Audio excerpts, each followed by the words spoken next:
ఇక మరి కేసీరామయ్యనే అప్పు చేసి కొప్పు పెట్టిండు. 8 లక్షల కోట్ల పైసలకు అప్పు చేసిపోయిండు. సంసారం వెళ్తలేదు. ఇక నన్ను ఓసుక తింటేనే తినురే అని పెద్ద మనిషి మరి ఇక కాడెత్తేసిన కథ ఇక అంతా ఎరుకున్న ముచ్చటేనా. ఇక మరి అప్పు కూడా పుట్టకత అవుతలేదు అంటుంటే మరి నిన్ను ఇవాళ ఈ రైతు భరోసా పైకం 7 తెస్తుంది. మరి ఆయన చేస్తేనే అప్పు చేసిపోయింది అంటుంది. మరి మీరు 7 తెస్తుంది ఎట్లా ఏం నడుస్తుంది కథ? సంపదను సృష్టిస్తున్నాం.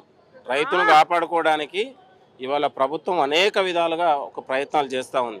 కేసీఆర్ 8 లక్షల కోట్ల రూపాయలు అప్పులు చేసి తెలంగాణ ఆర్థిక వ్యవస్థను విధ్వంసం చేసి ఇవాళ మీ అందరికీ తెలుసు కూలిపోయే ప్రాజెక్టులు కట్టి తెలంగాణ నోట్లో మట్టి కొడితే కూడా ఇవాళ పునర్నిర్మాణం చేసుకుంటూ రోజు రోజుకు రూపాయి ఏరుకొని రూపాయి పైసా పోగేసుకొని రైతుల కళ్ళల్లో వెలుగులు నింపడానికి, నిరుద్యోగుల జీవితాల్లో వెలుగులు నింపడానికి, తెలంగాణ ప్రజా సంక్షేమానికి పెద్దపీట వేసి ఇవాళ కేసీఆర్ చేసిన అప్పులకే 60,000 కోట్ల రూపాయలు వడ్డీలు కట్టినటువంటి పరిస్థితి. కాబట్టి ఏది ఏమైనా ప్రజలకు జవాబుదారీగా, రైతులు మెచ్చుకునేటట్లుగా, ప్రజలు మెచ్చుకునే పాలనలు మనం అందిస్తూ ఉన్నాం.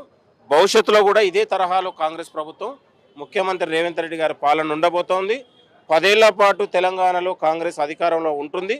ఉండడానికి ఇవాళ రైతులకు చేస్తున్నటువంటి సంక్షేమమే దీనికి సాక్ష్యం అని కూడా ఈ సందర్భంగా చెప్తాను. ఏమో తాత, ఇప్పుడు నిరుద్యోగుల ముచ్చట పాత చింతకాయ ముచ్చట అయ్యిందట. ఇప్పుడు ఆనాడు కేసీరామయ్య అయ్యాంలో మాకు న్యాయం జరగకపోయే, మాకు కొలువు లేక మాకు పెళ్లిళ్ళు కూడా అవుతలేవు, మాకు పెళ్ళాలు కూడా వస్తలేదు అని పాపం నిరుద్యోగులు ఒకటే తనలాడుతారు. మరి ఇప్పటికి కూడా మళ్ళీ అదే కథ ఉందట, మున్పటి కథ అవుతుందట. ధర్నా చౌక్ కూడా మళ్ళీ ధర్నా చేసే కథే ఉందట. మరి నిరుద్యోగుల బతుకు మారుతుందా? ఏం వాళ్ళకి పెళ్లిళ్ళు కానియరా మీరు? నిరుద్యోగుల నిర్మూలన కోసం ఈ ప్రభుత్వం పనిచేస్తుంది. నిరుద్యోగులకు పెద్దననే ముఖ్యమంత్రి రేవంత్ రెడ్డి గారు ఏడాదిలోనే 60,000 ఉద్యోగాలు ఇచ్చినాం. మరిన్ని కొలువులు ఇస్తాం. కొంతమంది నిరుద్యోగుల్ని ఇవాళ వాళ్ళ ప్రయోజనాల కోసం ఇవాళ మిగతా పార్టీలు కూడా వాళ్ళని ఇవాళ స్వార్థ ప్రయోజనాల కోసం బలిపశువు చేసే ప్రమాదం ఉంది. వాళ్ళు ఎవ్వరు కూడా మాటలు వినాల్సిన అవసరం లేదు. ముఖ్యమంత్రి గారే మీకు పెద్దన్నగా ఉండు. ముఖ్యమంత్రి గారు మరిన్ని ఉద్యోగాలు ఇవ్వబోతుండు. తెలంగాణ దేశంలోనే ఎక్కలేని విధంగా తెలంగాణ పాలన ఉంటుంది. దాంట్లో మొదటిగా నిరుద్యోగులకు ఉద్యోగాలు ఇచ్చడమే.